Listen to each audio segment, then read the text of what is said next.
We the people of Vancouver, Washington are proud to announce a very special free public meeting on Friday, April 27th from 6:30 to 8:30 p.m. at Cascade Middle School with Trevor Loudon, author of the book Barack Obama and the Enemies Within.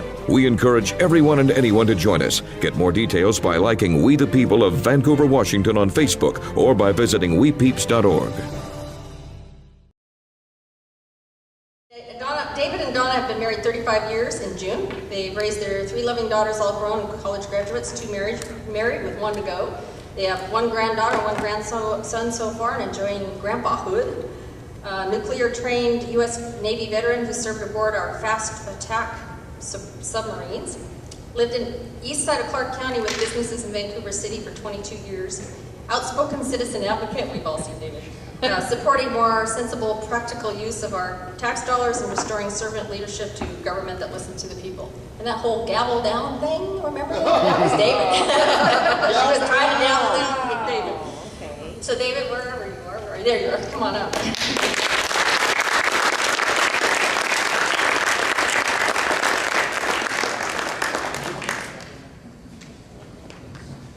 It's always nice to be out in front of a friendly crowd. You guys are about as friendly as they get. First of all, why in the world would a citizen who loves doing what they're doing run? Well, because it doesn't have to be this way. I'm a problem solver. I love solving problems. We can do much better, a whole lot better than we're doing. U.S. Digital is something that I have seen grow and prosper and be healthy, because we embrace principles that work universally. You really can do business and you really can do government debt-free. I put a link on my Facebook a while ago that shows how the 5th largest city in Canada runs their city debt-free. Yes, it is possible. They have a very large surplus in cash, actually. Those same principles should apply to our homes, to our government, to business, to each entity, and they work, and they can help us to thrive and to prosper here in Clark County. It does not have to be this way. Let me just get to some specifics for a minute. I spent some time with Tom Mielke on the phone today because nobody comes in with all the answers, and I don't have all the answers, but what I do have are principles, and what I do have is the commitment to listen to the citizens and to fix what's broken. Some of the specific things that are broken and some of the things that we ought to fix here. The permit process, it takes too long and it costs too much.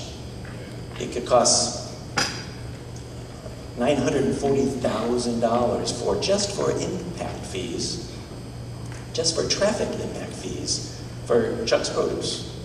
So they decided they weren't going to do that.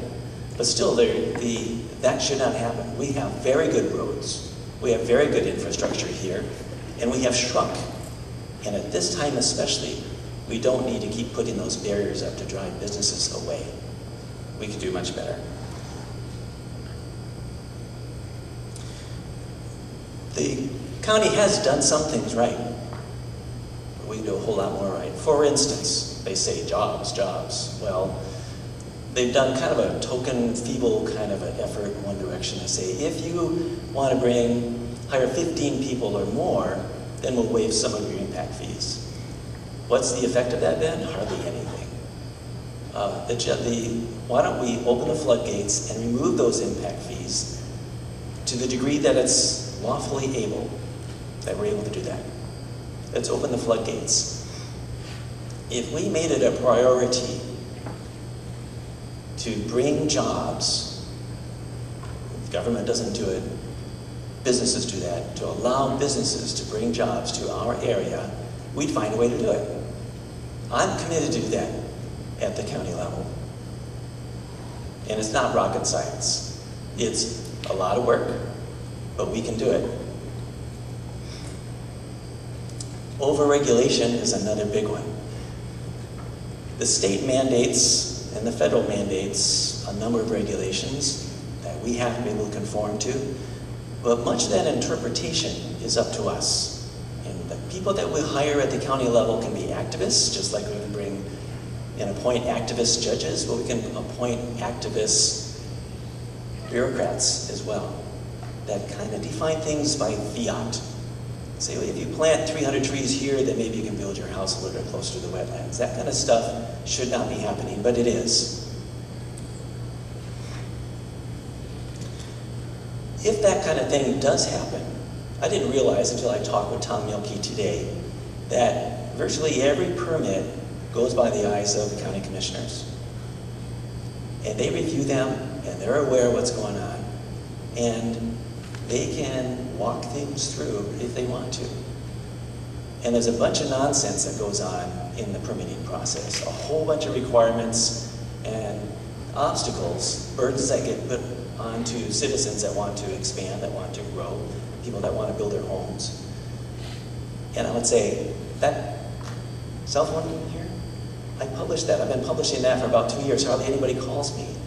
Call me.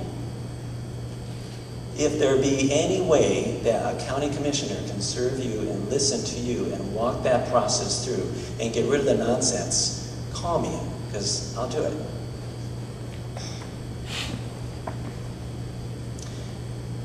There are two ways that the county can meet the services of the county. We can either build a bureaucracy, we can hire more public administration, we can buy expensive equipment and hire people to run that equipment, or we can support our local private businesses and we can encourage, put it out to bid. The small businesses, we have a lot of people that are doing things that the county doesn't do very well, but the private business does much more efficiently. We have huge equipment that's with county employees on there riding around, mowing and cutting and trimming, and yet we're competing with private industry to do that. I'd like to change that. I'd like to open up whatever opportunities we can that private business can do better, more efficiently. Put it out to bid. Open that door. Let's see what private business can do. There is a difference between public jobs and private jobs. So many times you've seen these elections that say jobs, jobs, jobs. I'm all for jobs. And it's baloney because they don't separate public jobs from private jobs. The solution is not more public jobs. It takes, on average, 8 private jobs to support 1 public job. There is a difference, and private jobs is what makes things go. The private industry is just by nature so much more efficient.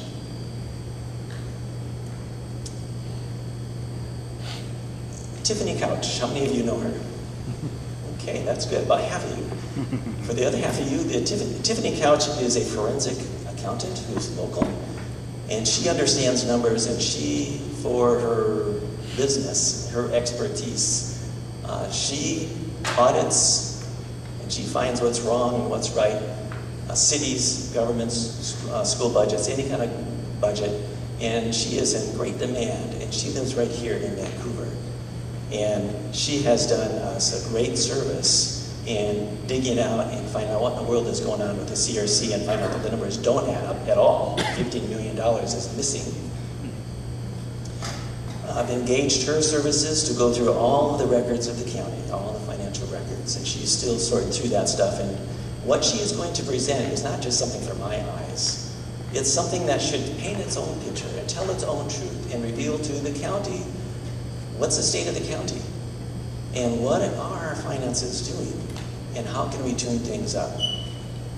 I don't think that's been done before, not in my recollection, not by anybody from the private industry, and it's about time we do that. If we want to tune things up, we want to bring efficiency, we want to be able to find out where we can save, you got to start by taking inventory, and an honest inventory for somebody who can do that, who has their expertise in that.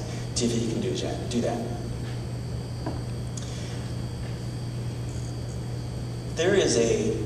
There are a couple of major issues before us. One is the bus rapid transit, which is, to me, nonsense. The more we look into that, and we've been looking into that very deeply, and the more I've got a lot of public information requests coming and received from C-Tran, and it does not add up. If you want to serve the citizens efficiently and you have 8 buses running up and down 4th Lane Boulevard and 3 more during the peak periods, then you can do better with 9 or 10 buses. You don't need to get rid of all those and buy super buses at $1 million each and put $36 to $77 million into the corridor to move the same number and then to try to recruit extra people to pay for that.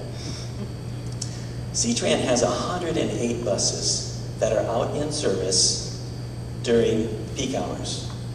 And during the peak hours, when they're all out, they still have 17 sitting in their lot. They're not lacking buses. Those buses cost anywhere from $220,000 to $680,000 each, and they're paid for with our gas taxes, and they're just sitting there. Let's use them.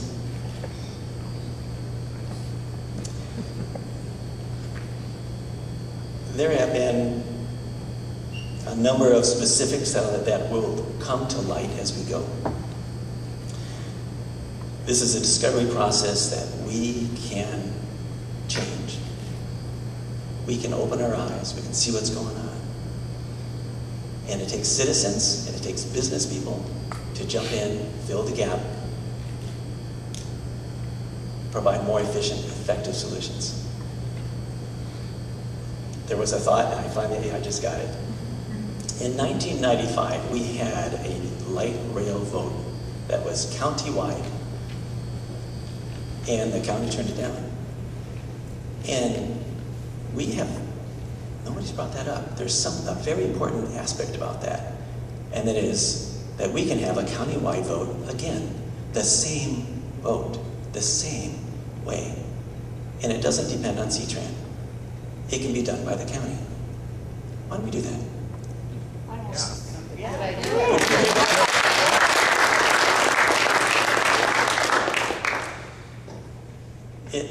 What we need to do is ask the right questions and insist that we get some answers. Now, people have said a couple of things. One, they're saying, well, David Madore, he's trying to buy the election. It's like, it's nonsense. It takes a community, and people are smarter than that. The community only reflects its own values through the people they elect. So if you believe in values that are debt-free, that are efficient, that are effective, that prosper us and don't settle for stagnation, then not only my race, but the other races that are running for this election, this is huge, at every level, we all need to sacrifice, we all need to give. And it can't be just one person or a few people, it won't work. So please, will you join me? And will you join the others that are running there? We have some very good candidates in this election. And it means that, well, you volunteer, you give, you do what you can to support them. Because we as a community have to stand together. With that, I'll ask, are there any questions? Linda? I wasn't following it back in 1995. I know we had the vote. Why do they keep telling us that they can't have a vote because it's out of our hands when we did have the vote in 95? It was legal then, but it's not now? Tim Levitt, Jeannie Harris, and a few of the other city council people. We have some heroes here. They decided that in those locations where C-Tran didn't pass their tax raises, that they would cut those citizens out, so they gerrymandered the district. So now it looks like an octopus. And it includes the stores that will repay taxes, but not the people who have to shop in those stores to vote on that. So that's what happened to change things. And we need to investigate. That's one of my projects I just picked up this afternoon because it didn't occur to me. We did it once, we do it again. I'm not sure that was a C-Tran vote.